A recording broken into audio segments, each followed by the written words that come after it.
मोहतरम मुकर्रम आज के इस दीनी जलसा के सभापति साहब,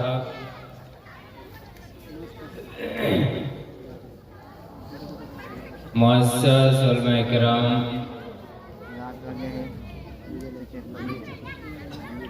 मेरे सामने तशरीफ फरमा दीनी मिल्ली भाइयों और दोस्तों, पर्दा नशी माँ और बहनों,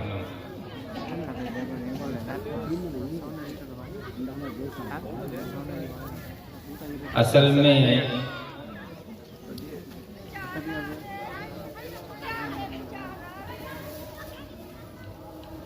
इस प्रोग्राम में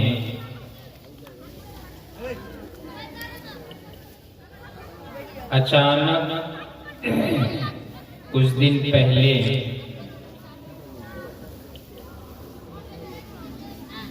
मुझे दावत दी गई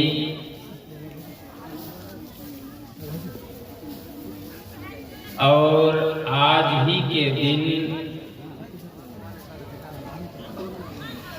आने पर इसरार भी किया गया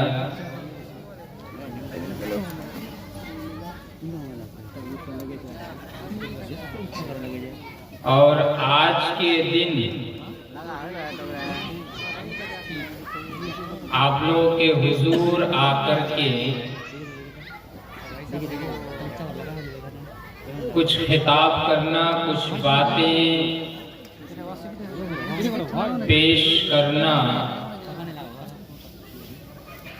मेरे लिए थोड़ा सा दुश्वार और मुश्किल लग रहा था, इसलिए कि 2 दिन से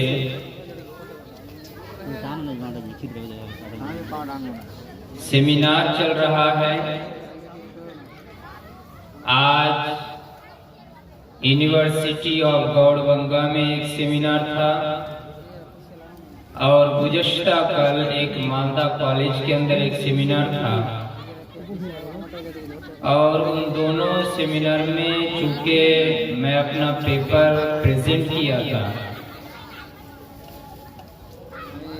आज भी यूनिवर्सिटी ऑफ गौड़बंगा में पेपर प्रेजेंट करने के बाद ही लगभग 6:30 पौने 7 बजे घर पहुंचा। सुबह से निकला था और घर पहुंच कर के फिर आराम करने का भी कुछ मौका नहीं मिला, फिर यहाँ आना पड़ा। इसलिए कोई माइंड सेट भी नहीं कर पाया कि आप लोगों के दरमियान आकर के क्या कहूँ, क्या बयान करूँ। खैर, जो भी अल्लाह ताला चाहता है वही होता है, और हम लोग इलाके के हैं, कभी भी आप लोग दावत देते हैं, ना नहीं कर पाते हैं। मैं कोशिश करूंगा, कड़ाके की ठंडी भी है, कुछ देर आपके सामने कुछ बातें रखूं, उसके बाद फिर जो आखिरी मुकर्रर है वो भी आ चुके हैं, हम लोग एक ही साथ आए, वो भी आएंगे, वो भी तकरीर करेंगे। अल्लाह तबारक व तआला से दुआ है कि मैं कुरान और हदीस की रोशनी में आपके सामने बातें पेश कर सकूं। अल्लाह ताला इसकी हमें तौफीक दे, और मेरी कही हुई बातें अगर कुरान और हदीस की रोशनी में है, सही है, तो हम तमामी को इन बातों पर अमल करने की तौफीक अता फरमा। आमीन तक़ब्बल या रब्बल आलमीन। ब्रदरान इस्लाम, माँ और बहनों, मैंने आप हजरात के सामने खुतबतुल हाजा के बाद कुरान मजीद से एक आयत तिलावत की है। कुरान मजीद की एक सूरा है, सूरा अत-तहरीम, सूरा नंबर 66 आयत नंबर 6 यानी 6। इस आयत की रोशनी में कुछ बातें पेश करने की कोशिश कर रहा हूँ। वमा तौफीक़ी इल्ला बिल्लाह। आइए हम सबसे पहले इस आयत का माना, तर्जमा, अनुवाद देख लेते हैं। अल्लाह तबारक व तआला ने इस आयत के अंदर क्या कहा या हमें किस तरह का मैसेज दिया है। या अय्युहल्लज़ीना आमनू क़ू अनफुसकुम व अहलीकुम नारा वक़ूदुहन नास वल हिजारा। ऐ ईमान वालों, या अय्युहल्लज़ीना आमनू, ऐ वो लोगों जिन लोगों ने ईमान का दावा किया है,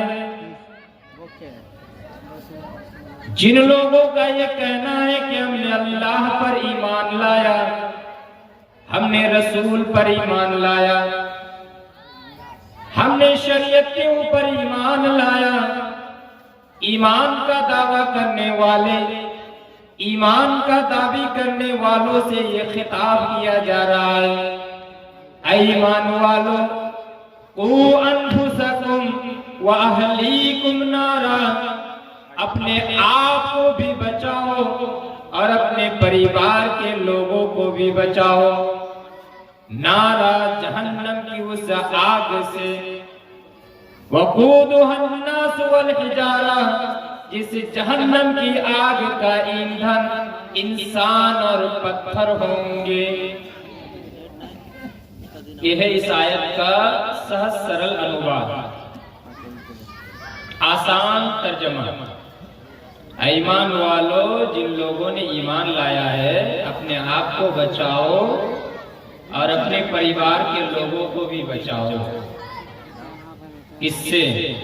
नारा, नार के माना होता है आग, और यहाँ आग से मुराद जहन्नम की आग। जिस जहन्नम की आग का ईंधन इंसान भी बनेगा और पत्थर भी बनेगा। ईंधन जिसको हम लोग अपनी जुबान में जलानी कहते हैं, जो हम चूल्हा वगैरह में जो सब देकर के लकड़ी वगैरह जलाते हैं, इसको ईंधन कहा जाता है। यानी जहन्नम को जो जलाया जाएगा, तपाया जाएगा, इसके लिए ईंधन क्या होंगे? इंसान और पत्थर। इनको जहन्नम में डाला जाएगा। अब सवाल होगा कि इंसान को जहन्नम में डाला जाएगा, अगर इंसान ने गुनाह का काम किया है, पाप का काम किया है, तो उसे जहन्नम में डाला जाएगा। पत्थर को क्यों डाला जाएगा? पत्थर को डालने का मकसद क्या है? उसका भी एक मकसद और एक खास उद्देश्य है। वो उद्देश्य क्या है कि जिन मूर्तियों को इंसान अपने हाथ से तराश कर, पत्थर से तराश करके, काट करके मूर्तियों को अपने हाथ से बनाते हैं। आजकल तो खैर वो मिट्टी वगैरह से बना लेते हैं, लेकिन पहले के जमाने में क्या करते थे? पत्थरों को काट करके, तराश करके मूर्तियां बनाया जाता था, और उन मूर्तियों के सामने जाकर के सर्वसुजूद होते थे, सजदा करते थे, उनकी इबादत की जाती थी। इसलिए पत्थर कहा गया है कि यानी ये पत्थर की जितनी भी मूर्तियां और जितने भी देवी और देवता है, इनको भी जहन्नम में डाला जाएगा। और अल्लाह तबारक व तआला ये दिखाएगा कि जिस मूर्ति के सामने, जिन देवी के सामने, जिन मूर्तियों के सामने, पत्थरों से बनी हुई मूर्तियों के सामने तुम लोग सजदा किया करते थे, अपनी चीजों को, अपनी परेशानियों को बयान किया करते थे, आज देखो वो मूर्तियां कितनी लाचार है, कितनी बेबस है, कुछ भी करने की ताकत उनके अंदर नहीं है। इसलिए अल्लाह तबारक व तआला इंसानों को सबक या इंसानों को दिखाने के लिए ये देखो वो कितने बेबस हैं। और यही सब बेबसी की हालत में जो थे, बेबस और लाचार, उन्हीं मूर्तियों के सामने तुम जाकर के सजदा किया करते थे। ये अल्लाह तबारक व तआला दिखाने की कोशिश करेगा, दिखाएगा। इस वजह से पत्थरों को भी जहन्नम में डाला जाएगा। इसलिए अल्लाह ताला ने फरमाया, ईमान वालों, जहन्नम की आग से अपने आप को बचाओ, अपने परिवार के लोगों को बचाओ। जिस जहन्नम का ईंधन, जिस जहन्नम का जलानी इंसान और पत्थर है। इस आयत से पता क्या चला? अपने आप को बचाओ और अपने परिवार के लोगों को भी बचाओ। मान लीजिए आप नमाजी बन गए, आपका बेटा नमाज पढ़ता है या नहीं, ये भी आपको देखना। आप हाजी बन गए, लेकिन आपकी बेटी अभी भी बेपर्दा होकर के घर से निकलती है। आप मस्जिद में जाकर के पड़े रहते हैं, लेकिन आपकी बीवी एक नमाज का भी पास-ओ-लिहाज नहीं रखती। आपकी बीवी बेपर्दा होकर के घर से निकलती है, गैर इस्लामी कामों को करती है, आपके बाल पर एक जू भी नहीं रेंगता, तो आपकी ये नमाज, आपकी ये ज़कात, आपका ये हज, आपकी ये इबादत, आपके ये अच्छे आमाल, आपके अच्छे काम आपको आपको और मुझे, मेरे जितने भी और आपके किसी भी इंसान के हो, ये आमाल हमें और आपको जन्नत में ले जाने के लिए काफी नहीं है। आप लाख इबादत कर ले, आप लाख नमाजें पढ़ ले, लाख आप ज़कात निकाल ले, आप लाख अपने आप को मुत्तकी और परहेजगार बना ले, लेकिन अगर आपने अपने बेटे के बारे में ख्याल नहीं रखा, अपने बेटे को नसीहत नहीं की, अपने बेटे को नहीं समझाया, आपने अपने बेटे की तरबियत, अपनी बेटी की तरबियत, अपने बहन की तरबियत, अपने भाई की तरबियत, अपने अंडर में रहने वाले जो भी है, अगर उनकी तरबियत आपने नहीं की, हमने नहीं की, तो ये हमारे अच्छे अच्छे अमाल हमें जहन्नम से बचाने के लिए और जन्नत में ले जाने के लिए काफी नहीं है। या अय्युहल्लज़ीना आमनू, ईमान वालों, क़ू अनफुसकुम व अहलीकुम नारा, अपने आप को भी जहन्नम से बचाओ और अपने परिवार के लोगों को भी जहन्नम से बचाओ। वक़ूदुहन्नास वल हिजारा, जिससे जहन्नम का ईंधन इंसान और पत्थर होंगे। इसलिए आप सुनन नबी दाऊद की हदीस उठा करके देखें, नबी सल्लल्लाहु अलैहि वसल्लम ने इरशाद फरमाया, मुरू औलादकुम बिस्सलाह व हुम अबनाउ सब'i सिनीन वज़रिबूहुम अलैहा व हुम अबनाउ अश्र। ऐ लोगों, आपके बेटे, आपकी बेटियां, आपकी औलाद अगर 7 साल की उम्र को पहुंच जाए, नमाज का हुक्म दिया करो। 7 साल की उम्र को पहुंच गया है आपका बेटा, 7 साल की आपकी बेटी हो चुकी है, नमाज का हुक्म देना है, नमाज का आदेश देना है। वज़रिबूहुम अलैहा व हुम अबनाउ अश्र। 7 साल के बाद 10 साल की उम्र में जब पहुंच जाती है आपकी औलाद, वो आपका बेटा हो या आपकी बेटी हो, अगर 10 साल की उम्र तक पहुंच जाए और फिर भी वो नमाज से गाफिल रहे, फिर भी वो नमाज से दूरी इख्तियार करे, तो ऐसी औलाद को मार करके, शासन करके नमाज पढ़ाओ। 7 साल की उम्र हो जाए, नमाज का हुक्म दो, और 10 साल की उम्र हो जाए फिर भी नमाज ना पढ़े तो उसे मारो, शासन करो, थोड़ा सा डराओ, धमकाओ, धमका करके नमाज पढ़ने का हुक्म तो समझाओ। अब मैं आप लोगों से सवाल करना चाहता हूं कि आप लोगों में से कितने ऐसे लोग हैं जो अपने गरेबान में हाथ दे करके ये कह सकता है दावे के साथ कि मैं फला बाप हूं या मैं फला माँ हूं, कि मैंने अपने बेटे को 7 साल की उम्र में नमाज पढ़ने का हुक्म दिया है, और 10 साल की उम्र में अगर मेरे बेटे ने नमाज में गफलती की है तो मैंने उसे डांटा है, धमकाया है, या थोड़ा सा मारा है, पीटा है। कितने ऐसे लोग हमारे समाज के अंदर, उंगली में गिन करके भी आप नहीं पाएंगे। और इसकी एक खास वजह यह भी है कि हम खुद ही नमाज नहीं पढ़ते, अपने बेटे को कहां नमाज पढ़ने का हुक्म देंगे। हम खुद ही पर्दा नहीं करते हैं तो हम अपनी बेटी को कैसे पर्दा होकर निकलने से हम रोकेंगे, बापर्दा होकर के निकलने का हुक्म देंगे। हम तो खुद ही अमल नहीं करते हैं, हम तो खुद ही इस्लाम के ऊपर अमल करने के लिए तैयार नहीं है, तो हम अपने बेटे, अपनी बेटी को कहां से हुक्म देंगे।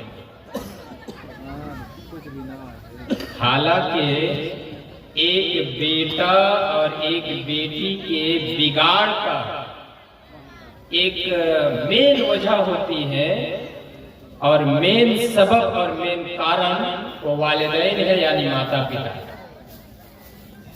सही बुखारी मुस्लिम की रिवायत है, नबी सल्लल्लाहु अलैहि वसल्लम ने इरशाद फरमाया, कुल्लु मौलूदिन युलदु अलल फितरा फअबवाहु युहब्बिदानिही वयुनस्सिरानिही वयुमज्जिसानिही। इस दुनिया के अंदर जितने भी इंसान पैदा होते हैं, इस दुनिया के अंदर जो भी इंसान सबसे पहले जब इस दुनिया के अंदर, इस धरती के अंदर जन्म लेता है, कुल्लु मौलूदिन यूलदु अलल फितरा, हर कोई इस धरती के अंदर जन्म लेते वक्त, पैदा होते वक्त मुसलमान बनकर के पैदा होता है। यूलदु अलल फितरा, फितरत के ऊपर पैदा होता है। और फितरत का माना है अलल मिल्लतिल इस्लामिया, यानी दीन इस्लाम पर वो पैदा होता है। फाबवाहु युहव्विदानिही व युनस्सिरानिही व युमज्जिसानिही, लेकिन उनके वालिदैन हैं जो अपने बेटे को या अपनी बेटी को या तो यहूदी बना देता है, या तो नसारा बना देता है, या तो मजूसी बना देता है। वालिदैन, अगर वालिदैन ने अपने बेटे को अल्लाह के बारे में बताया, अल्लाह का कॉन्सेप्ट अगर उनके ज़हन दिमाग में दाखिल कर दिया, तौहीद का माना समझा दिया, ला इलाहा इल्लल्लाह का माना समझा दिया, वो बेटा वो बेटी मुसलमान बन जाता है। मुसलमान बन करके पैदा भी होता है, लेकिन तरबियत भी इस्लामाना तरबियत मिल जाती है, मुस्लिमाना तरबियत मिल जाती है। लेकिन जब वालिदैन यहूदी होते हैं, या वालिदैन की चाल को देख करके, वालिदैन के ढाल को देख करके, वालिदैन की फितरत को देख करके वो बेटा भी यहूदाना जिंदगी बसर करने लग जाता है, वो बेटी भी यहूदियों की चाल को इख्तियार कर लेती है। या तो वो यहूदी बन जाते हैं, या तो वो नसारा बन जाते हैं, या तो वो मजूसी बन जाते हैं। मजूसी कहा जाता है जो आग के सामने सर्व सुजूद होते हैं, जो आग के सामने जाकर के आग की पूजा किया करते हैं, ऐसे लोगों को मजूसी कहा जाता है। कहने का मतलब यह है, बयान करने का मतलब यह है, इस दुनिया के अंदर जितने भी इंसान पैदा होते हैं, सब के सब मुसलमान बनकर के पैदा होते हैं, लेकिन उनके वालिदैन या तो उनको यहूदी बनाते हैं, या तो नसारा बनाते हैं, या तो मजूसी बनाते हैं। पता क्या चला? वालिदैन का अपनी औलाद के बिगाड़ में और अपनी औलाद को सही तरीके से बनाने में बड़ा अहम रोल है, बड़ा महत्वपूर्ण भूमिका है पिता माता का। माता पिता अगर अपने बेटे को चाहे इस्लामाना जिंदगी दे सकते हैं, और माता पिता ही की वजह से बेटा या बेटी गलत रास्ता इख्तियार करता है। आजकल हमारा माहौल कैसा बनता जा रहा है जानते हैं? बहुत सारे लोगों को आप देखेंगे, आप लोग मेरे साथ एग्री करेंगे या नहीं, इत्तेफाक करेंगे या नहीं, मैं नहीं जानता, लेकिन आप देखेंगे ये माहौल हमारे समाज में ऐसे है, जब इंसान उम्र दराज हो जाते हैं, थोड़ा सा एज ज्यादा हो जाता है, उम्र ज्यादा हो जाती है, ऐसी हालत में वो क्या करते हैं, आकर के मस्जिद पकड़ते हैं, नमाज पढ़ने लगते हैं, आलिमों के पास आकर के बैठने लगते हैं, आलिमों से तकरीर सुनते हैं, आलिमों से हदीस सुनते हैं, कुरान मजीद की तिलावत सुनते हैं, कुरान मजीद की आयतों का माना और मतलब जानने की कोशिश करते हैं। और ऐसी हालत में वो जब जानने लगते हैं ना, उनके अंदर एक उत्सुकता भी बढ़ जाती है और ज्यादा शौक पैदा होता है, इसलिए कि जिंदगी भर तो वो अपने आप को कुरान हदीस से दूर रखा। कुरान हदीस के अंदर जो चाशनी है, कुरान हदीस के अंदर जो मिठास है, कुरान हदीस की बातें जो मोतियों की तरह है, उन बातों को तो इतने दिन उन्होंने कभी कोई अहमियत नहीं दी, लेकिन अभी आखिरी उम्र में, आखिरी पड़ाव में जाकर के वो आलिमों के पास आते हैं, आकर के सीखते हैं, एक दो बात जानते हैं, जान करके इधर फतवाबाजी उधर फतवाबाजी, चाय की दुकान में बैठ करके, चाय की दुकान में बैठ करके आप अगर यकीन ना हो, विश्वास ना हो, तो कोई एक सवाल आप पूछ दीजिए, एक सवाल छेड़ दीजिए, कितने जवाब देने वाले तैयार हो जाएंगे आप गिन नहीं सकते। हर एक के पास जवाब है, ये फतवा ये होगा, ये होगा, ये होगा, मतलब बड़े बड़े मुफ्ती और बड़े बड़े मौलवी और बड़े बड़े फाजिल चाय की दुकान में बैठे हैं। लेकिन यही उलमा इकराम की सोहबत में आने वाले उम्र दराज में उम्र के आखिरी पड़ाव में जाकर के उलमा इकराम के पास जो उठते बैठते हैं, इन्होंने अपनी पूरी जिंदगी गंवा दी गैर इस्लामी कामों में। अल्हम्दुलिल्लाह, ठीक है, आपने तौबा करके आपने अच्छा रास्ता इख्तियार कर लिया। कम से कम ये गलती अपने बेटे को होने मत दीजिए, अपने बेटे को ये गलती करने मत दीजिए, अपनी बेटी को ये गलती करने मत दीजिए। आपने पूरी जिंदगी गुजार दी, अब आप ये चाहते हैं आप ही की तरह आपका बेटा भी उसी तरह पूरी जिंदगी गुजारे, और फिर वो जब उम्र दराज हो और फिर वो आकर के मस्जिद पकड़ ले। जब उम्र हो जाती है तब फतवाबाजी। आपने पूरी जिंदगी क्या किया? अभी जो आप फतवा दे रहे हैं, आपने अपने बेटे को नमाज पढ़ने का हुक्म क्यों नहीं दिया? आपने अपनी बेटी को बेपर्दा होकर के निकल रही है, स्कूल कॉलेज जा रही है, जाइए भेजिए, लेकिन बापर्दा करा करके, पर्दे के साथ, लेकिन बेपर्दा होकर के निकलती है कहीं भी शॉपिंग करने, मार्केटिंग करने, स्कूल के नाम पर, ट्यूशन के नाम पर। आप नहीं रोकते हैं और आप खुद समझते हैं कि मैं मौलवी साहब के पास बैठ गया, एक हदीस सुन लिया, एक आयत सुन लिया, नमाज पढ़ लिया, बस काफी है। नहीं मेरे भाइयों और दोस्तों, माँ बहनों, ये आमाल, हमारे आमाल हमें जन्नत में ले जाने के लिए काफी नहीं है। हमें ये आमाल जन्नत में नहीं ले जा सकते जब तक हम अपनी इस्लाह करने के साथ साथ, अपना संशोधन करने के साथ साथ अपने परिवार के लोगों की भी इस्लाह ना करें। दोनों की इस्लाह करना जरूरी है, आपकी ये जिम्मेदारी है, और खास करके वालिदैन की ये जिम्मेदारी है। वालिदैन की सबसे ज्यादा जिम्मेदारी है और सबसे बड़ी जिम्मेदारी है। क्या हमने कभी वालिदैन की जिम्मेदारी को निभाया? वालिदैन होने के नाते हमारे ऊपर जो फर्ज आयद होता है, या हमने उस फर्ज को अंजाम दिया? आप अपने गरेबान में जो भी माएं यहाँ बैठे हुई हैं, जो भी बाप यहाँ बैठे हुए हैं, क्या आप लोगों ने अपनी जिम्मेदारी का पालन किया? बेटे को जन्म दे देना, बेटी को जन्म दे देना और जन्म देकर के उसका बाप बन जाना और माँ बन जाना बड़ा आसान है।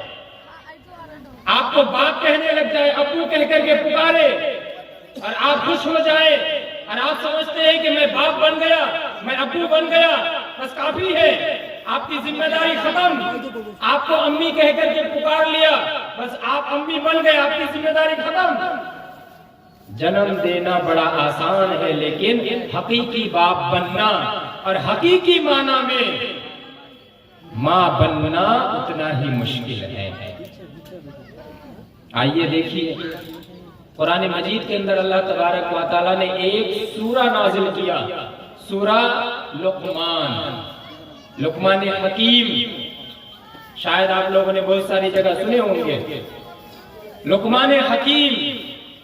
देखिए, वो इतने परहेजगार, मुत्तकी, अल्लाह वाले अच्छे इंसान थे कि अल्लाह तबारक व तआला ने उनको इतनी अहमियत दी, इतनी फजीलत दी, इतनी मर्यादा उनकी कि अल्लाह ताला ने उनके नाम पर कुरान मजीद के अंदर एक सूरा ही नाज़िल कर दिया, सूरा लुकमान। कुरान मजीद के तरतीब के हिसाब से आप पाएंगे सूरा नंबर 31, 31 नंबर सूरा। वहां आप देखिए आयत नंबर 13 से आयत नंबर 19 तक आप पढ़िए। आयत नंबर 13 से 19 तक, 13, 14, 15, 16, 17, 18, 19, 7 आयत लगभग। ये 7 आयत पढ़िए। अगर आप कुछ नहीं जानते, मैं दावा के साथ कहता हूं, अगर आप कुछ नहीं जानते कि मेरी क्या जिम्मेदारी है, वालिद होने के नाते, बाप होने के नाते, माँ होने के नाते मेरी क्या जिम्मेदारी है, मेरी क्या ड्यूटी है कि मैं अपनी ड्यूटी का पालन करूं अपने बेटे के लिए, अपनी बेटी के लिए, आप कुछ नहीं जानते। ये 13 से 19 नंबर आयत तक आप पढ़ लीजिए। आपको मोटे मोटे अल्फाज में आपको आपकी जिम्मेदारी मिल जाएगी। आपको अपने बेटे को क्या सिखाना है, कैसी उसकी तरबियत करनी है, कैसे समझाना है, क्या नसीहत करनी है, आपको मिल जाएगा। देखिए लुकमान हकीम ने अपने बेटे को नसीहत किया, अल्लाह ताला ने उस चीज को कुरान मजीद के अंदर नकल किया बेहतरीन अंदाज में, ताकि हमारे लिए भी एक सबक हो, हमारे लिए भी एक शिक्षा हो, हमारे लिए भी एक तालीम हो कि हम भी बाप होने के नाते, माँ होने के नाते अपनी औलाद की तरबियत कैसे कर सकते हैं। देखिए आयत नंबर 13 के अंदर सबसे पहले लुकमान हकीम ने क्या कहा, वइज़ क़ाल लुक़मान लिब्निही व हुवा यइज़ुहु या बुनय्या ला तुश्रिक बिल्लाह इन्नश-शिर्क लज़ुल्मुन अज़ीम। जब लुक़मान हकीम ने अपने बेटे को नसीहत करते हुए फरमाया, ऐ मेरे प्यारे बेटे, ऐ मेरे लपटे जिगर, ला तुश्रिक बिल्लाह, ऐ मेरे प्यारे बेटे अल्लाह के साथ शिर्क ना करना, अल्लाह के साथ किसी भी चीज को शरीक ना करना। वो अल्लाह हमारा खालिक है, वो अल्लाह हमारा मालिक है, वो अल्लाह हमारा राज़िक है, वो अल्लाह तबारक व तआला पूरी जहान को पैदा करने वाला है, वो रब्बुल आलमीन है, वो तमाम की तमाम चीजों का इंतजाम करने वाला है। वो अल्लाह जहां रब्बुल आलमीन है, पूरे जहान का पालनहार है, पूरे जहान का खालिक है, पूरे जहान का मालिक है, वही अल्लाह तबारक व तआला हमारा माबूद हकीकी है। हम अगर इबादत करेंगे उस अल्लाह की इबादत करेंगे, हम अगर सजदा करेंगे उस अल्लाह के सामने सजदा करेंगे, हम उस अल्लाह के दरबार को छोड़ करके किसी दरबार में जाकर के सर नहीं झुका सकते हैं। या बुनय्या ला तुश्रिक बिल्लाह, ऐ मेरे बेटे अल्लाह के साथ किसी चीज को भी शरीक ना करना, इन्नश-शिर्क लज़ुल्मुन अज़ीम। ऐ मेरे बेटे ये जान लो, इस दुनिया के अंदर, इस जमीन के ऊपर, आसमान के नीचे जितनी भी गुनाहें हैं, जितने भी पाप हैं, सबसे ज्यादा बड़ा पाप और सबसे ज्यादा बड़ा गुनाह वो अल्लाह के साथ किसी को शरीक करना है। कोई भी गुनाह आप कर ले, कोई भी आप पाप कर ले, अगर अल्लाह ताला चाहे तो आपको माफ कर सकता है। अगर पाप करके आप मर जाएं, इस बात को आप सही तरीके से समझिए, पाप करके आप मर गए, आपका इंतकाल हो गया, आपकी वफात हो गई, लेकिन आपने तौबा नहीं किया, अल्लाह ताला चाहे तो माफ कर सकता है। लेकिन अगर आपने शिर्क किया और बेगैर तौबा किए हुए आप मर गए, उस शिर्क के गुनाह को माफ नहीं किया जाएगा। तौबा करके अगर आप मरे, तौबा इखलास के साथ आपने तौबा कर लिया कि नहीं आज से मैं और शिर्क नहीं करूंगा, वो अलग बात है। लेकिन आपने शिर्क करने के बाद बेगैर तौबा किए हुए आपकी मौत हो गई, उस गुनाह को माफ नहीं किया जाएगा। लेकिन शिर्क के अलावा जितने भी गुनाह हैं, अगर आप करके गए और बेगैर तौबा के अगर मर गए, इनकेस अल्लाह ताला चाहे तो माफ कर सकता है, चाहे तो आपको सजा दे सकता है। इसी से आप अंदाजा लगाइए कि शिर्क का गुनाह कितना बड़ा बड़ा। और आगे बढ़िए, जब शिर्क की बात आई तो एक बात मैं आपके सामने पेश करूं। नबी सल्लल्लाहु अलैहि वसल्लम, हमारे आखिरी नबी जनाब मोहम्मद रसूलुल्लाह सल्लल्लाहु अलैहि वसल्लम को खिताब करके कहा जा रहा है शिर्क कितना बड़ा गुनाह है। सूरह ज़ुमर सूरह नंबर 39 आयत नंबर 65 अल्लाह तबारक व तआला इरशाद फरमाया, वलक़द उहिया इलैका व इलल लज़ीना मिन क़ब्लिक लइन अशरकत लयहबतन्ना अमलुक व लतकूनन्ना मिनल खासिरीन। ऐ अल्लाह के नबी, आपकी तरफ और आपसे पहले जितने भी नबी आए, तमाम के तमाम नबियों के पास ये वही भेज दी गई है। तमाम के तमाम नबियों को भी ये खबर कर दी गई है, आपके पास भी ये खबर पहुंचा दी गई है, लइन अशरकता लयहबतन्ना अमलुक। अल्लाह के नबी, अगर आपने भी शिर्क किया, आपके भी अमाल जरूर भी जरूर बर्बाद हो जाएंगे, रायगा हो जाएंगे, निस्तो नाबूद हो जाएंगे, वला तकूनन्न मिनल खासिरीन। और अल्लाह के नबी अमाल बर्बाद होने के साथ साथ, अमाल निस्तो नाबूद होने के साथ साथ, ऐ अल्लाह के नबी आप भी नुकसान उठाने वालों में से हो जाएंगे। मेरे भाइयों, दोस्तों, माओ बहनों, जरा गौर तो कीजिए, अल्लाह के नबी को जब ये कहा जा रहा है, अल्लाह के नबी जिनके आगे के गुनाह और पिछले गुनाह तमाम के तमाम गुनाह को माफ कर दिया गया था, जो अल्लाह के नबी मासूम अनिल खता थे, उस नबी से कहा जा रहा है अगर आपने भी गुनाह की, आपने भी अगर शिर्क किया, आपके भी अमाल जरूर बर्बाद और रायगा हो जाएंगे और आप भी नुकसान उठाने वालों में से हो जाएंगे। हम तो कदम कदम पर गुनाह करते हैं, हम तो कदम कदम पर गलती करते हैं, हम तो कदम कदम पर फिसलते हैं। हमारा क्या हाल होगा अगर हमने अल्लाह का दरबार छोड़ करके किसी दूसरे दरबार का रुख किया, अगर हमने अल्लाह का दरबार छोड़ करके किसी भी दरबार की तरफ मुतवज्जा हुए और वहां जा करके अगर हमने अपनी हाजत रवा की, अपनी परेशानियों को बयान किया, अपने मुश्किलात का बयान किया, फिर हमारी हालत क्या हो सकती है? जरा आप सोचिए, अल्लाह के नबी को जब ये कहा जा रहा है कि आपके अमाल भी बर्बाद और रायगा हो जाएंगे अगर आपने शिर्क किया। हम तो कदम कदम पर गुनाह करते हैं, हमने अगर शिर्क किया तो हमारी हालत क्या होगी?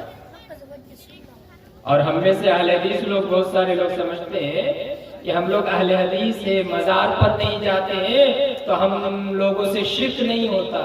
नहीं, मजार पे जाना और वहां जाकर के सजदा करना वो तो शिर्क अकबर है, बड़ा शिर्क है। लेकिन हम अहले हदीसों के अंदर भी बहुत सारे शिर्क हैं, बहुत सारे काम हैं जो शिर्किया काम है, शिर्किया अमाल है, और हम समझते हैं कि ये अमाल शिर्किया नहीं है। कभी कोई परेशानी हुई, किसी गुनी के पास चले गए, कभी कोई परेशानी हुई, आप लोगों के इलाके में है या नहीं मुझे पता नहीं, लोटा में पानी भर करके या जग में पानी भर करके किसी गैर मुस्लिम के पास चले गए झाड़ फूक कराने के लिए। हमारे वहां होता है, हमारे वहां रंगचक इलाके में सुबह सुबह नमाज नहीं पढ़ते हैं लेकिन लोटा में पानी भर करके एक गैर मुस्लिम के पास जाते हैं, झाड़ फूक करते हैं। एक मुसलमान होकर के इस्लाम का मानने वाला, इस्लाम का दावा करने वाला, ईमान का दावा करने वाला एक मोमिन और एक मुसलमान कैसे ये गवारा करता है कि एक गैर मुस्लिम के पास जाकर के झाड़ फूक कराए, उससे पानी में दम कराए या अपने ऊपर बदन के ऊपर झाड़ फूक कराए, कैसे वो गवारा कर लेते हैं? और आप कहते हैं कि हम मुसलमान हैं, मोमिन हैं। ईमान इतना आसान है, ईमान के ऊपर कायम रहना इतना आसान है। रात के वक्त झाड़ू नहीं देना चाहिए, और कुछ लोग कहते हैं कि रात के वक्त झाड़ू देना चाहिए लेकिन झाड़ू दे करके फेंकना नहीं चाहिए, एक जगह जमा करके रख देना चाहिए वरना कोई नुकसान होता है। ये माँ बहनों के अंदर बहुत ज्यादा रिवाज है। ये भी क्या है? शिर्क असगर है। आपने उस रात या उस झाड़ू या उस कूड़ा करकट के ऊपर आपने भरोसा कर लिया कि उसी से आपको नुकसान होगा। हथेली में कोई तकलीफ हो जाती है, यहाँ कब्जा जो हम लोग कहते हैं, यहाँ कोई तकलीफ हो जाती है, हम काला धागा बांधते हैं। ये क्या है? ये भी शिर्क है। ये काला धागा हमारा कोई फायदा नहीं कर सकता। आप दवा कीजिए, ट्रीटमेंट कराइए, इलाज कराइए, लेकिन काला धागा आप नहीं बांध सकते। हाँ, अगर आपका हाथ टूट गया है, ज्यादा परेशानी है, डॉक्टर ने अगर इलाज के तौर पर बैंडेज कर दिया है तो ठीक है, लेकिन आप काला धागा बांधेंगे और काला धागा से ही आपका सही होगा, आपकी बीमारी सही होगी, ये क्या है? शिर्क है। रात के वक्त आईना नहीं देखना चाहिए, रात के वक्त कंघी नहीं करनी चाहिए, ये क्या? शिर्क है। माँ बहनों के अंदर एक बहुत रिवाज है, आम है, जोड़ा केला अगर है तो अपने बेटे को, नौजवान बेटे को या जिनकी अभी नई नई शादी हो उनको नहीं खिलाएंगे, इसलिए कि जोड़ा खिला दिए तो जोड़ा जोड़ा बेटा पैदा होगा, जोड़ा केला अगर खा लिया तो जोड़ा जोड़ा पैदा। अगर ऐसी ही हालत है, ऐसा ही मामला है, तो जिनका बेटा बेटी नहीं हो रहे हैं, डॉक्टर के पास जाने की कोई जरूरत नहीं है। आप जोड़ा जोड़ा केला लाइए मार्केट से, खिलाइए और जोड़ा जोड़ा बेटा लीजिए, कोई परेशानी की बात नहीं। ये सब क्या है? ये हमारे अहले हदीस समाज के अंदर भी ये शिरकिया अमाल है, बहुत सारे लोग करते हैं, नमाजें भी पढ़ते हैं, ये सब भी करते हैं, ज़कात भी निकालते हैं, ये सब करते हैं, अहले हदीस होने का दावा भी करते हैं और ये सब करते हैं। देखिए एक हदीस में आपके सामने जब शिर्क की बात आई है, मुस्नद अहमद की एक रिवायत है, उक़बा बिन आमिर अल-जुहनी रज़ियल्लाहु ताला अन्हु इस हदीस के रावी नैरेटर है, बयान करने वाले हैं। वो बयान करते हैं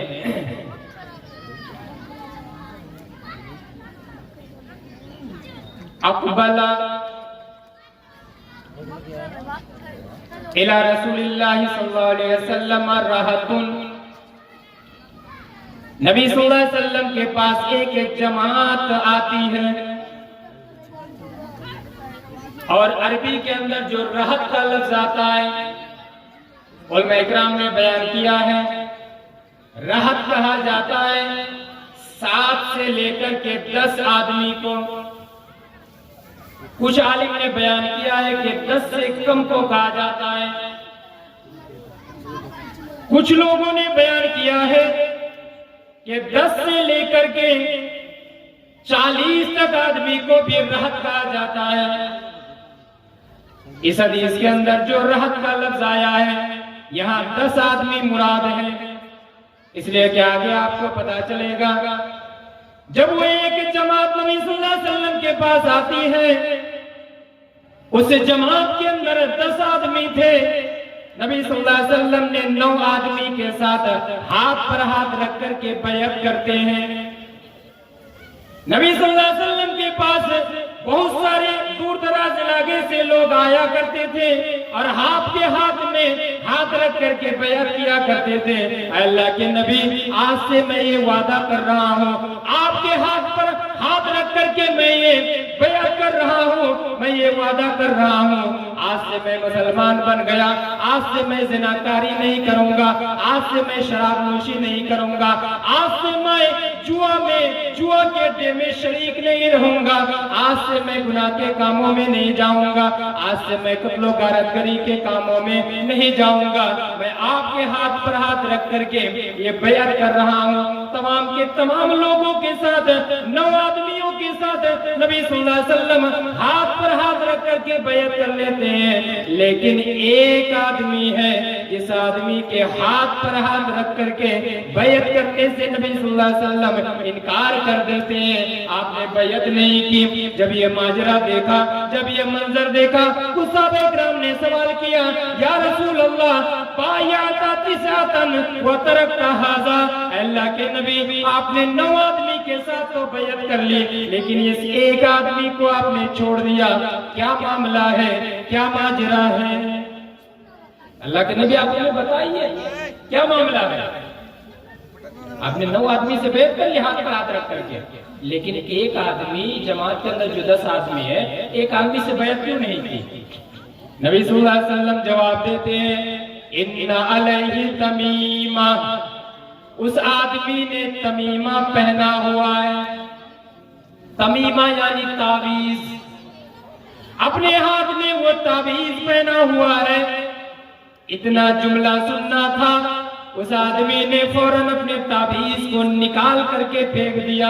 फिर नबी सल्लल्लाहु अलैहि वसल्लम ने उस आदमी के हाथ पर हाथ रख करके भी बैअत की, और नबी सल्लल्लाहु अलैहि वसल्लम ने फिर फरमाया, ऐसा बैकराम है, लोगों सुनो, मन तअल्लक़ा तमीमतन फक़द अशरका, जिसने भी ताबीज पहना, चाहे वो हाथ पर पहना या कमर के ऊपर पहना या गले के ऊपर वो लटका लिया, मन तअल्लक़ा तमीमतन फक़द अशरका, उसने शिर्क किया। जिसने भी ताबीज पहना उसने शिर्क किया। आज कितने लोग के देखिए, वो छोटे बच्चे को माँ और बहनें क्या करते हैं, वो काला धागा वगैरह कमर में बांध देते हैं। पूछते हैं तो आजकल बहाना करने लगे हैं कि ये खाली खाली कमर अच्छा नहीं लगता है, कुछ धागा वगैरह बांध करके रखेंगे अच्छा लगेगा। क्यों भाई, धागा बांधने की क्या जरूरत है? अपने बेटे के पेशानी पर या किनारे पर टीप देने की क्या जरूरत है? बेटा है, अगर बेटी है फिर भी 1 मिनट के लिए मैं मान लेता हूं, अगर बेटी है टीप वगैरह वो पहने की बड़ी हो करके अपने शोहर वगैरह के सामने, लेकिन एक बेटा है, बेटे के पेशानी के ऊपर टिप लगाते हैं, क्या जरूरत है? क्यों? आप क्यों देंगे वो? आप उसका हिस्ट्री और इतिहास उठा करके देखिए, ये कहां से आया है, कौन लोग इस काम को करते थे। हम मुसलमानों का ये काम नहीं है। जैसे फीता वगैरह काट करके कोई उद्घाटन करना, ये भी हम मुसलमानों का काम नहीं है, लेकिन बहुत सारे मौके पर हम करते हैं। दुकान का उद्घाटन करते हुए, कोई शॉपिंग मॉल का उद्घाटन करते हुए, किसी मार्केट का उद्घाटन करते हुए हम क्या करते हैं? फीता काट करके उद्घाटन करते हैं। ये आपने कहां से पा लिया? ये गैर मुसलमाना रस्म रिवाज है, ये इस्लामी तरीका नहीं है, इस्लामी रिवाज नहीं है। तो ये टिप वगैरह देना ये भी इस्लामी तरीका नहीं है। और अगर उस पर अगर आपने ये नियत कर लिया कि टिप देते हैं इसलिए कि मेरे बेटे को नजर ना लगे, और यही बहुत सारी माँ बहनों की भी यही मतलब अंदर नियत होती है कि मैं अपने बेटे की पेशानी पर टिप दे रहा हूँ, क्यों? इसलिए कि वो नजरे बद से बच जाएगा। नहीं बचेगा, बचेगा भी नहीं, और आप शिर्क के मुर्तकिब भी हो गए, आपने शिर्क भी कर लिया। आप जानते हैं कैसे बचेगा? आपका बेटा नजरे बद से कैसे बचेगा, बुरी नजर से कैसे बचेगा? आप दुआ पढ़ करके दम कीजिए, सूरा फातिहा पढ़ करके दम कीजिए। सूरा फातिहा में से कौन नहीं जानता? अल्हम्दुलिल्लाह रब्बिल आलमीन अर्रहमान रहीम मालिक यौमिद्दीन। आप कुछ नहीं जानते हैं, सूरा फातिहा पढ़ करके आप दम कीजिए। सबसे बेहतरीन झाड़ फूक की दुआ और आसान जो हर एक को याद है वो सूरा फातिहा है। वो सूरा फातिहा पढ़ करके आप किसी भी बीमार आदमी को झाड़ फूक कीजिए, दम कीजिए, अपने बेटे को दम कीजिए, अपनी बेटी को दम कीजिए, अपने भाई को, अपने दोस्त को, अहबाब को, किसी को भी आप दम कीजिए, कोई परेशानी की बात नहीं। और अगर कोई कहे, कोई बंदा उठ करके कि मुझे सूरा फातिहा भी याद नहीं है, तो आपके मुसलमान होने पर अफसोस है कि अगर आपको सूरा फातिहा भी याद ना हो तो मुस्लिम घराने में पैदा होकर के क्या आपने कर लिया अभी तक? सूरा फातिहा पढ़ करके दम कीजिए। इसी तरह किसी भी बेटे को, किसी का बेटा है, किसी की बेटी है, आपको देख करके अच्छा लग रहा है, खूबसूरत लग रहा है, तो आप क्या कहिए देख करके? माशाअल्लाह, अल्हम्दुलिल्लाह, बड़ा खूबसूरत है आपका बेटा, बड़ी खूबसूरत है आपकी बेटी, माशाअल्लाह अल्हम्दुलिल्लाह लगाइए। इससे क्या होगा? आपकी नजर नहीं लगेगी। यह हदीस के तरीके हैं, ये शरीयत के तरीके हैं, लेकिन हमने शरीयत के तरीके को छोड़ करके टिप लगाना शुरू कर दिया। हमने पेशानी पर टिप लगाना शुरू कर दिया, और हम ये समझते हैं कि ये टिप लगा करके ही मेरा बेटा नजरे बद से बच जाएगा, मेरी बेटी नजरे बद से बच जाएगा। नहीं बचेगा मेरे भाई। कितने ऐसे काम हैं जो हम नादानी में, हम अहले-हदीस लोग भी कर गुजरते हैं। इसलिए मैंने सोचा कि आज मैं अचानक आ गया प्रोग्राम करके, मुझे कोई माइंड सेट भी नहीं कर पाया। मैंने सोचा कि अकीदे के मुतालिक आप लोगों को कुछ तालीम दूं। मुसलमानों का अकीदा मजबूत करना बड़ी जरूरत है। अकीदा अगर हमारा मजबूत नहीं, आप जितने भी अमाल कर लीजिए सब बेकार है। और अगर अकीदा मजबूत है, अमाल के अंदर मान लीजिए अगर कोई कमी हो गई, अल्लाह ताला माफ करेगा, लेकिन अकीदा को मजबूत करने की जरूरत है। अकीदे के मामले में किसी के साथ समझौता और किसी के साथ कॉम्प्रोमाइज नहीं किया जाएगा। ये नहीं कि कोई आपका दोस्त है, आपको उसने दुर्गा पूजा में बुलाया, काली पूजा में बुलाया, आप चले गए और जाकर के नमस्कार कर दिए, किसी तस्वीर के सामने जाकर के आप खड़े रह गए चुपचाप और श्रद्धांजलि पेश कर दिए, और उसी दोस्त को आपने ईद उल फित्र के मौके पर बुला लिया, ईद उल अजहा के मौके पर बुला लिया, और वो आपके पास आकर के खाना खा लिया, आपके ईदगाह में पहुंच गए, दुआ में शरीक हो गए। नहीं, ये समझौता नहीं किया जा सकता। तौहीद के मामले में समझौता नहीं किया जा सकता।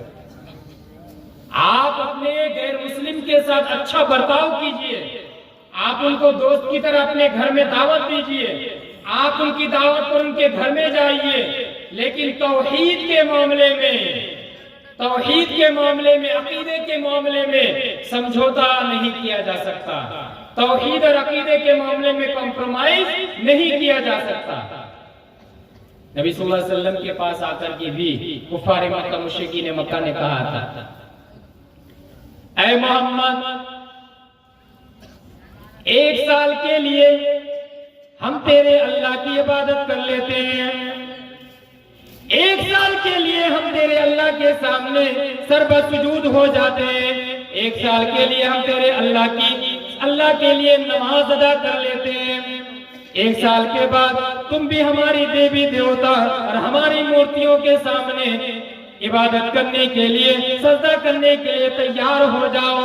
थोड़ा सा मेल मिलाप कर लेते हैं, थोड़ा सा कंप्रोमाइज कर लेते हैं। जब ये कंप्रोमाइज करने की पेशकश की गई, अल्लाह तबारक व तआला ने कुरान मजीद के अंदर एक सूरा नाजिल कर दिया, कुल या अय्युहल काफिरून, ऐ अल्लाह के नबी आप बयान कर दीजिए, या अय्युहल काफिरून, ऐ काफिरों, ला आबुदु मा ताबुदून, मैं उन तमाम की तमाम चीजों की इबादत नहीं कर सकता जिनकी तुम इबादत किया करते हो। तुम जिनकी इबादत किया करते हो उनकी मैं इबादत नहीं कर सकता, मैं जिनकी इबादत करता हूँ उनकी तुम इबादत नहीं कर सकते हो।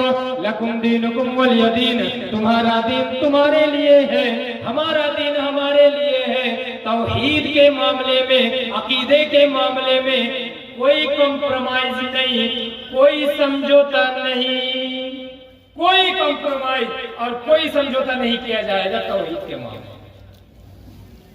चाहे आप जितने बड़े नेता और नेत्री बन जाए, और वो राजीव गांधी के समाधि पर और किसी के समाधि पर, रविंद्रनाथ टैगोर के तस्वीर के सामने जाकर के, स्वामी विवेकानंद के तस्वीर के सामने जाकर के आप नतमस्तक हो जाए और चुपचाप निर्भयता पालन करें, 1 मिनट के लिए एकदम शांति बजाय रख करके चुपचाप खड़े रहे और श्रद्धांजलि पेश करें, ये सब के सब क्या है? शिरकिया अमाल। इसलिए आप देखेंगे जो G20 का सम्मेलन हुआ था और हमारे भारतवर्ष के प्रधानमंत्री नरेंद्र मोदी साहब ने बहुत सारे देश के प्रधानमंत्री और प्रेसिडेंट वगैरह को दावत दिए थे, और राजीव गांधी समाधि के सामने वो खड़े होकर के श्रद्धांजलि पेश किया जा रहा था। उसमें सऊदी अरब के मोहम्मद बिन सलमान भी आए हुए थे, मेहमान बनकर के आए हुए थे, लेकिन उन्होंने वहां हाजिरी दी थी। आप लोगों ने नहीं देखा है? मोबाइल में बहुत ज्यादा चला था, BBC उर्दू का ये न्यूज बहुत ज्यादा चला था मोबाइल के अंदर, फेसबुक में बहुत ज्यादा वायरल हुआ था कि क्या वजह है कि सऊदी अरब के मोहम्मद बिन सलमान ये G20 के सम्मेलन में आकर के राजीव गांधी के समाधि के सामने आकर के श्रद्धांजलि क्यों पेश नहीं किया? उसका जवाब भी उन लोगों ने दिया है कि ये तौहीद का मामला है, अकीदा का मामला है, ये असम्मान नहीं है, ये बेइज्जती की बात नहीं है, बल्कि ये तौहीद का मामला है। तौहीद के साथ मुसलमान समझौता नहीं कर सकता।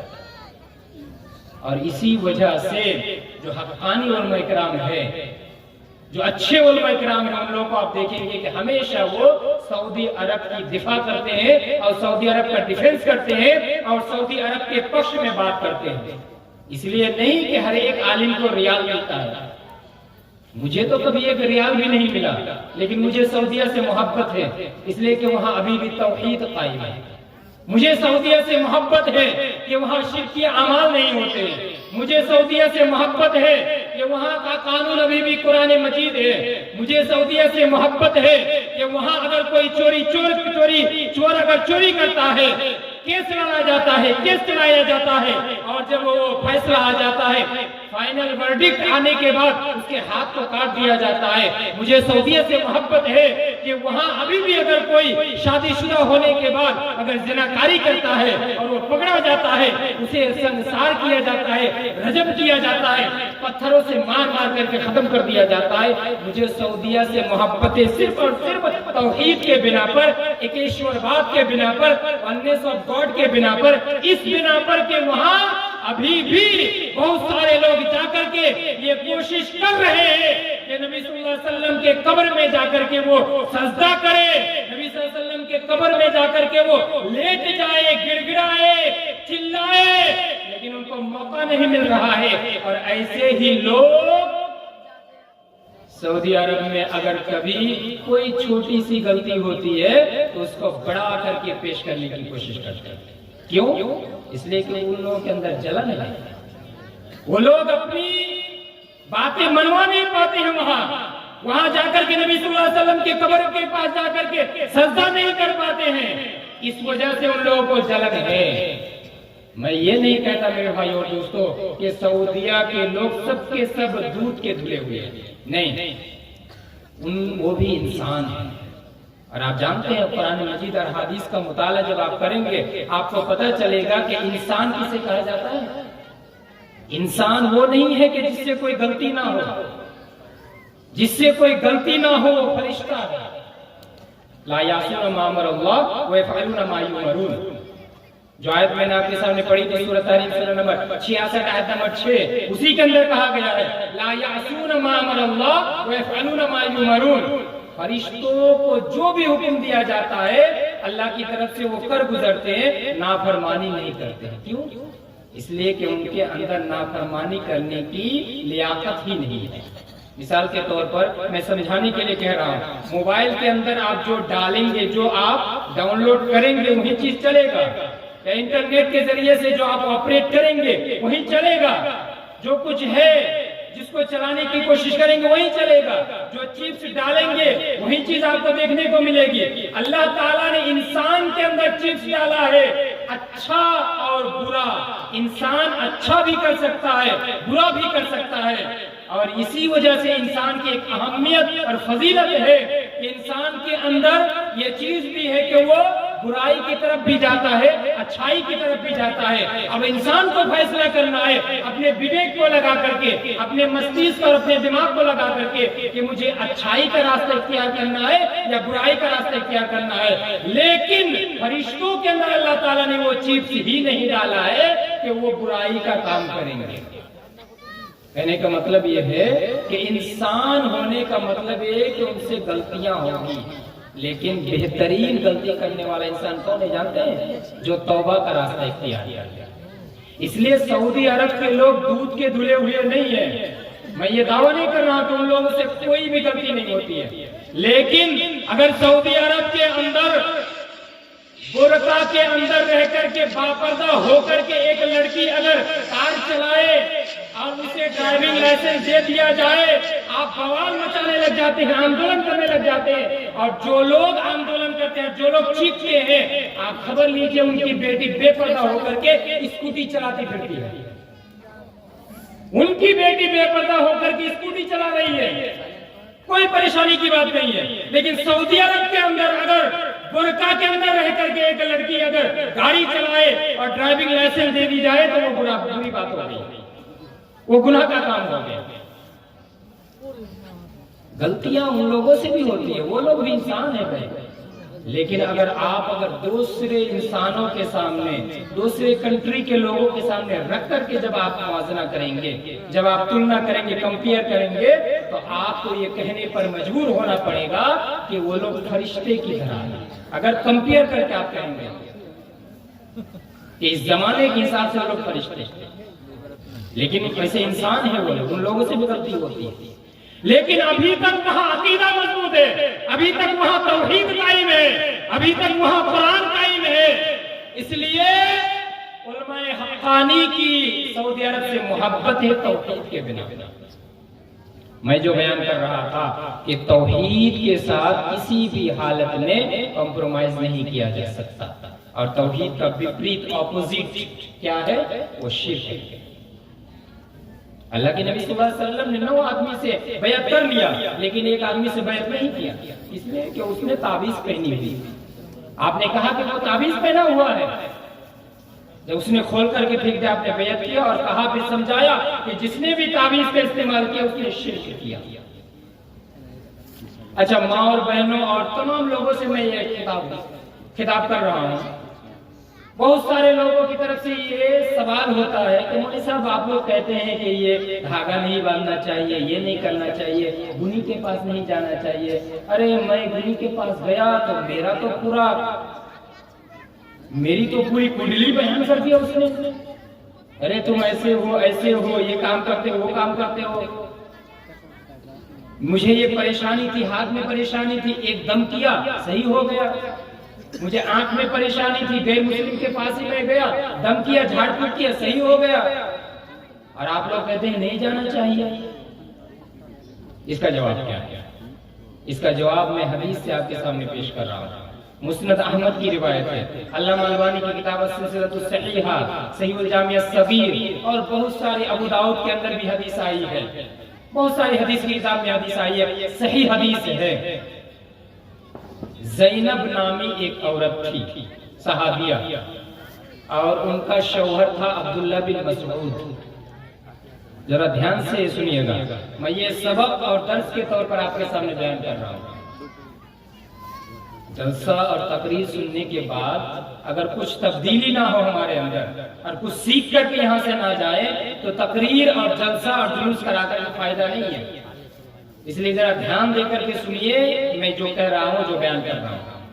ज़ैनब नामी एक औरत जिनका शौहर अब्दुल्ला बिन मसऊद रज़ियल्लाहु तआला अन्हु थे। अब्दुल्ला बिन मसऊद के बाद सहाबा इकराम में से बड़े जलीलुल कद्र सहाबी अब्दुल्ला बिन मसऊद रज़ियल्लाहु तआला अन्हु जब घर आते हैं, अपनी बीबी ज़ैनब के गरेबान में, अपनी बीबी ज़ैनब के गर्दन में, गले में एक धागा को देखते हैं, सवाल करते हैं, पूछते हैं, ऐ मेरी बीबी माँ हाज़िही, ये क्या है? उसकी बीबी जवाब देती है, ये एक धागा है जिस धागे को मैंने झाड़ फूंक करा करके, दम करा करके मैंने पहना है। अब्दुल्ला बिन मसऊद जवाब देते हैं, अंते आल अब्दुल्लाह लगनिया वानी शिर्क। ऐ मेरी बीबी ज़ैनब सुनो, तुम अब्दुल्ला बिन मसऊद की बीबी हो, यानी मेरी बीबी हो। मैं सुन्नत के ऊपर अमल करने वाला, मैं सुन्नत की पाबंदी करने वाला, मैं सुन्नत को मजबूती के साथ पकड़े रहने वाला अब्दुल्ला बिन मसऊद की तुम बीबी हो। लागनिया व अनी शिरके, ये तमाम के तमाम जो शिरकिया अमाल है, ये तमाम के तमाम जो शिरकिया काम है, ये तमाम के तमाम शिरकिया काम से तुम बेनियाज हो। तुम्हें दूरी इख्तियार करनी चाहिए, तुम्हें दूर रहना चाहिए। जब ये अब्दुल्ला बिन मसऊद कहते हैं, उनकी बीबी ज़ैनब, जरा गौर से सुनिए, उनकी बीबी ज़ैनब जवाब देती है, ऐ मेरे शौहर जान, ये धागा मैंने जब अपने ऊपर अगर दम करके पहना है, झाड़ फूंक करके पहना है, और आप हमें इस धागे से दूर रहने की तलकीन कर रहे हैं, जरा आप बताइए, मेरी आंख में भी परेशानी थी, मेरे आंख में आंसू पे चश्म हो गया था, आंख में परेशानी थी, मैं एक यहूदी के पास जाया करती थी और यहूदी के पास जाकर के झाड़ फूंक किया करती थी। झाड़ फूंक करने की वजह से मेरी आंख सही हो गई है। ये कैसे हो गया? इसका जवाब क्या होगा? आज हम भी ये कहते हैं, मौलवी साहब फला आदमी के पास गए सही हो गया, फला गुनी के पास गए सही हो गया, फला गैर मुस्लिम के पास जाकर के हमने झाड़ फूंक किया, दम किया, सही हो गया। आप जाने से मना करते हैं। ज़ैनब भी कहती है, ऐ मेरे शौहर जान, आप बताइए, मेरी आंख में भी परेशानी थी, मैं यहूदी के पास जाया करती थी, दम किया करती थी, दम करने की वजह से मेरी आंख सही हो जाती है, मैं इसको क्या समझूं? अब्दुल्ला बिन मसऊद जवाब देते हैं, ऐ मेरी बीबी सुनो, इन्न हादा अमलु शैतान, ये शैतान का अमल है। शैतान जब तक तुम्हारी आंख में परेशानी थी, तुम यहूदी के पास नहीं गई थी, ये शैतान या नखसुहा बियदिही, अपने हाथ से तुम्हारी आंख में उंगली कर रहा था, अपने अपने आंख से, तुम्हारे आंख में अपनी उंगली से तुम्हें परेशान कर रहा था और तुम्हें ये वसवसा दे रहा था, तुम्हें ये कुमंत्रणा जगा रहा था कि जाओ भला यहूदी के पास, जाओ भला के पास झाड़ फूक करने के लिए गैर इस्लामी तरीके में झाड़ फूक करा लिया करो, सही हो जाएगा, तंदुरुस्त हो जाएगा। तुमने जब शैतान के वसवसे में पड़ करके यहूदी के पास चले गए और यहूदी के पास जाकर के झाड़ फूक कर लिया, दम करा लिया, तो दम जब तुमने करा लिया, ये शैतान भी सोचा मैं इसको वसवसे देने में कामयाब हो गया, मैं कामरान हो गया, अब मुझे इसकी आंख में उंगली करने की कोई जरूरत नहीं है, आंख में कचोका मारने की कोई जरूरत नहीं है। तुमने दम कराया, यहूदी के पास जाकर के झाड़ फूक कराया, शैतान भी आंख में उंगली करना छोड़ दिया, इसी वजह से तुम्हारी आंख भी सही हो गई, तुम तंदुरुस्त हो गए। क्या समझे? शैतान उंगली कर रहा था, देख रहा था कि ये तौहीद के ऊपर, अकीदे के ऊपर अटल और कायम रह रही है या इसका ईमान फिसल जा रहा है। तुम चली गई, झाड़ फूक ज्यों ही कराई, उसी टाइम पर शैतान उंगली करना छोड़ दिया, कचोका मारना छोड़ दिया, तुम्हारी आंख से ही हो। यही मामला है। हम जब दरबार में जाकर के, मजार में जाकर के कहते हैं तेरे दर पे आया हूं, कुछ करके जाऊंगा, झोली भर के जाऊंगा या मर के जाऊंगा, ये असल में हो सकता है अल्लाह तबारक व तआला ने आपकी तकदीर में लिख दिया था कि आपको बेटा होगा, आपकी बेटी होगी 6 महीना के बाद, 1 साल के बाद, लेकिन शैतान आपके पीछे लग गया। जाओ फला आदमी के पास, जाओ फला मजार के पास, जाओ फला बाबा के पास, जाओ फला जगह खस्सी लेकर के, जाओ फला जगह जानवर लेकर के वहां ज़बह करो और मिन्नतें मानो और अपनी परेशानियों को सामने रखो, उस बाबा से मांगो। और आप गए, आपकी तकदीर में पहले ही लिखा था कि 1 साल के बाद, 6 महीना के बाद आपका बेटा, आपकी बेटी होगी, लेकिन आपने वो गलत रास्ता इख्तियार कर लिया। सही रास्ता इख्तियार करके भी आपको मिल सकता था। इब्राहिम अलैहिस्सलाम की जिंदगी हमारे सामने, तमाम के तमाम अंबिया किराम की जिंदगी हमारे सामने है। इब्राहिम अलैहिस्सलाम की जिंदगी इसलिए भी अहम है, शुरू से लेकर के आखिर तक, बचपन से लेकर 55 तक सारी उम्र उनकी परेशानी में गुजर गई, आजमाइश में गुजर गई, इम्तिहान में गुजर गया। अल्लाह तबारक व तआला ने तरह तरह की आजमाइश की, तरह तरह का इम्तिहान लिया, तरह तरह से आजमाया, लेकिन कभी भी इब्राहिम अलैहिस्सलाम का ईमान कमजोर नहीं पड़ा। 80 साल की उम्र हो जाती है, 80 साल से भी जायद बढ़ जाते हैं, लेकिन एक भी बेटा नसीब नहीं होता है, एक भी औलाद नसीब नहीं होती है। फिर भी मेरे भाइयों दोस्तों, इब्राहिम अलैहिस्सलाम अल्लाह के दरबार को छोड़ करके किसी दूसरे दरबार का रुख नहीं किया, दूसरे दरबार की तरफ मुतवज्जा नहीं हुए। आज हमारा क्या मामला हो गया? 1 साल के बाद, 2 साल के बाद, 3 साल के बाद हम थक जाते हैं, परेशान हो जाते हैं, हम बौखला जाते हैं और कहीं ना कहीं जाकर के, सदलापुर में जाकर के, अदीना में जाकर के, कहीं भी जाकर के हाँ बेटा और बेटी की फरियाद करने लग जाते हैं। बयान करने का मकसद ये है कि ये शिर्क सबसे बड़ा गुनाह है, खतरनाक गुनाह है, डेंजर ये सीन है। और इसी शिर्क के बारे में लुकमान हकीम ने अपने बेटे को सबसे पहले समझाया, या बुनैया ला तुश्रिक बिल्लाह, ऐ मेरे बेटे अल्लाह के साथ शिर्क ना करना, इसलिए कि शिर्क सबसे बड़ा जुल्म है। इससे बड़ा जुल्म और इससे बड़ा अन्याय और अत्याचार नहीं हो सकता। इंसान गुनाह का पहाड़ लेकर के अगर अल्लाह के दरबार में हाजिर हो और अगर तौहीद मजबूत हो, अकीदा मजबूत हो, अल्लाह तबारक व तआला माफ करेगा।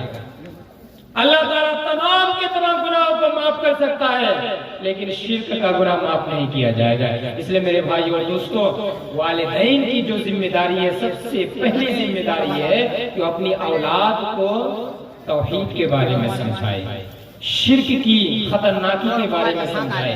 ला इलाहा इल्लल्लाह का जो अर्थ है, माना है, मीनिंग है, उसका मफहूम है, ला इलाहा इल्लल्लाह का तकाजा क्या है। ला इलाहा इल्लल्लाह हमने पढ़ लिया, अब पढ़ने के बाद हमें क्या करना है, इसका तकाजा क्या है, इसको हम समझाए अपने बेटे को, अपनी बेटी को, अपनी औलाद के ज़हन और दिमाग में ला इलाहा इल्लल्लाह का माना हम साबित करें, बैठा दें इसके ज़हन और दिमाग में, मस्तिष्क में, तब जाकर के हम वालिदैन की जिम्मेदारी पालन कर सकते हैं। सिर्फ यही जिम्मेदारी नहीं है, सिर्फ यही वालिदैन की जिम्मेदारी नहीं है, बहुत सारी जिम्मेदारी है। एक ही जिम्मेदारी का बयान आपके सामने अभी तक चल रहा था कि शिर्क और तौहीद यानी वालिदैन की सबसे पहली जिम्मेदारी, फर्स्ट ड्यूटी ये है कि वो अपनी औलाद को तौहीद का माना समझाए, अकीदा का माना समझाए। हम लोग हमारे इलाके में, बहुत सारे इलाके में जानते हैं अकीदा किसको कहते हैं। अकीदा का माना तो जानते ही नहीं है। अकीदा कहते हैं जब बेटा पैदा होता है, बेटी पैदा होती है, 7वें दिन पर जो अकीका किया जाता है उसी को कहते हैं अकीदा है, मेरे बेटे का अकीदा है। अब ये मुसलमान अकीदा क्या समझे? अकीदे के मामले में हम कितने पीछे हैं, तौहीद के मामले में हम कितने पीछे हैं। तौहीद का माना क्या है, मफहूम क्या है, उसका तकाजा क्या है। अकीदा वो नहीं है मेरे भाई और दोस्तों जो अपने बेटे के नाम पर आप जानवर ज़बह करते हैं, बल्कि वो अकीका है। अकीदा यानी तौहीद।